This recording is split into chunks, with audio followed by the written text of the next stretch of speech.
Hello guys, welcome back to my channel. So आज की इस वीडियो में हम डिस्कस करेंगे न्यूरॉन के बारे में। सो इससे पिछली वीडियोस में हमने ब्रेन के बारे में, स्पाइनल कॉर्ड के बारे में, सीएनएस के बारे में, सेंट्रलाइज्ड नर्वस सिस्टम के बारे में, पीएनएस के बारे में, somatic nervous system and autonomic nervous system के बारे में डिस्कस किया था। नाउ आज का हमारा टॉपिक है न्यूरॉन। नाउ सबसे पहले तो हम इंट्रोडक्शन और उसकी डिफिनेशन के बारे में देखेंगे। The cells of the nervous system are termed as neurons. तो यहाँ से ये पता चलता है कि नर्वस सिस्टम के तमाम तर सेल्स जो है मेनली वो क्या है, न्यूरॉन्स है। Each neuron is specialized to generate and conduct neuronal signal और नर्व इम्पल्स। अच्छा, अब हर न्यूरॉन हर neuron means every cell of the nervous system has the ability, उसके पास ये सलाहियत है कि वो न्यूरोनल सिग्नल जो कि सिग्नल है, ठीक है, एक सिग्नल है, न्यूरोनल है। और इसके बारे में आगे जाके आप बड़े डिटेल में पढ़ोगे कि इलेक्ट्रोकेमिकल सिग्नल और किस तरीके से वो प्रोड्यूस होता है, किस तरीके से प्रोपेगेट होता है ना, वो आपके लेवल का नहीं है। So just leave it. Neuronal signal जो है वो जनरेट कर सकता है, कंडक्ट कर सकता है, और एक से दूसरे न्यूरॉन या एक से दूसरे सेल तक वो ट्रांसफर भी कर सकता है। This neuronal signal is called as nerve impulse. ठीक है, इसको नर्व इम्पल्स भी कहा जाता है। स्ट्रक्चरल कंपोजिशन की बात करें सो दो मेन डिविजन है इसके। दिस पार्ट, इसको हम कहते हैं cell body. What it is called as cell body. क्योंकि इसके अलावा का ये जो पार्ट है, या ये भी साथ में, ठीक है, दीज थिंग्स, ये जो मैंने अभी बताया, ये क्या है हमारे पास, दीज आर सेल प्रोसेसेस। अच्छा, इसको सेल प्रोसेसेस क्यों कह रहे हैं, उसे सेल बॉडी क्यों कह रहे हैं? ये जो आपको नजर आ रहा है, this is the cell body. ठीक है, ये सेल बॉडी क्यों है? क्योंकि इसके अंदर आपका प्लाज्मा मेम्ब्रेन, आपका न्यूक्लियस और आपके कुछ ऑर्गेनल्स, जो कि यहाँ पे शो नहीं किए क्योंकि ये इतना डिटेल डायग्राम है नहीं, तो वो सारे जो ऑर्गेनल्स है, आपका न्यूक्लियस है, आपका मेम्ब्रेन है, so these are count as cell body. और इस सेल बॉडी से डिफरेंट प्रोसेसेस निकले तो उनको सेल प्रोसेसेस कह रहे हैं। अच्छा, now what we want to see is कि वो कौन कौन से प्रोसेसेस है। तो the processes are this one, इसको कहते हैं हम axon.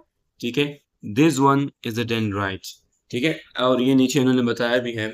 Cell processes classification. Okay, the cell processes are hair like projections. और जो कि आपको साफ नजर आ रहा है, ये भी हेयर लैग है, ये समझ ले, लॉन्ग एंड थिक हेयर है, ये भी हेयर लैग प्रोजेक्शंस है। ठीक है, गिवन आउट फ्रॉम सोमा। हाँ, यहाँ पे एक और point, cell body is also called as soma. ठीक है, this is to be remembered, ये आपको याद होना चाहिए।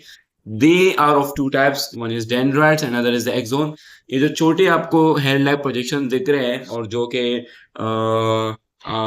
के द इंटीरियर सरफेस है, आगे की तरफ है। ठीक है, आगे की तरफ है सेल बॉडी से, और ये पीछे की तरफ आपका एक्सोन है। और ये काफी लॉन्ग और थोड़ा सा थिक होता है। ठीक है, थिकनेस भी इसकी ज्यादा होती है। तो these are the two types of the cell processes, one is dendrite, other is the axon. Dendrites receive stimulus. अच्छा, ये क्या करेंगे, दिस वन, चूंकि स्टार्ट यहाँ से हो रहा है, ठीक है, जैसे मैंने कहा कि इंटीरियर पार्ट में है, सो यहाँ से ये स्टिमुलस एक्सेप्ट करेगा या रिसीव करेगा। ठीक है, सिग्नल लेगा, but axon transmits the command. ठीक है, और होता क्या है, एक्सोन जो है वो कमांड को ट्रांसफर करता है, ट्रांसमिट करता है। ठीक है, या किसी और न्यूरॉन को, या किसी अफेक्टर सेल को, या कोई और ग्लैंड वगैरह किसी को भी वो कमांड कर सकता है। ठीक है, now what about the insulation and conduction. Like an electric cable, किसी भी जो हमारे पास बिजली की तार होती है, इलेक्ट्रिक केबल होता है। Cell processes usually have insulated coverings. जो आपके सेल प्रोसेसेस, स्पेशली एक्सोन, या पे डेंड्राइट्स वगैरह पे भी इंसुलेशन हो सकता है, बट मेनली हम बात करते हैं एक्सोन की। तो एक्सोन जो है, ये आपको जो येलो येलो नजर आ रहा है, दरअसल ये इंसुलेशन शो करना चाह रहा है। ठीक है, टर्म्ड एज माइलिन शीट। और ये जो आपकी इंसुलेटेड कवरिंग है या इंसुलेशन है, ये इन्हें क्या कह रहे हैं, माइलिन शीट कह रहे हैं। दरअसल ये शीट होती है जो इसको पूरा कवर कर रही होती है, which is called as myelin sheath, to ensure the uninterrupted transmission of nerve impulse.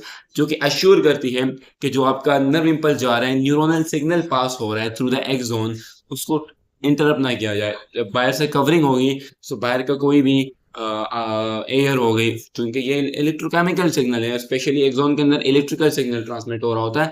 सो बाहर का कोई भी पार्टिकल आके उसको डिस्टर्ब ना करे, इंटरप्ट ना करे। So that is why insulation is very important. और ये इंसुलेशन हेल्प करता है इन द कंडक्शन। मतलब इंसुलेशन नहीं होगी तो कंडक्शन प्रॉपर्ली नहीं हो पाएगी। What is conduction? कंडक्शन क्या है? यहाँ पे जो इलेक्ट्रिकल सिग्नल एक्सॉन के थ्रू ट्रांसमिट हो रहा है, ट्रांसफर हो रहा है, उसी को कंडक्शन कह रहे हैं, ठीक है। So this was all about today's small lecture, जिसके अंदर हमने न्यूरॉन के बारे में पढ़ा, उसके स्ट्रक्चरल कॉम्पोजिशन, डिफिनेशन, उसके पार्ट्स सारे डिस्कस किए हमने। और अगर आपने इससे पहले हमारे ब्रेन की, स्पाइनल कॉर्ड की वीडियोस नहीं देखी तो kindly watch it is must to watch. And या also do subscribe to my channel, like the video. Thank you so much for watching my video.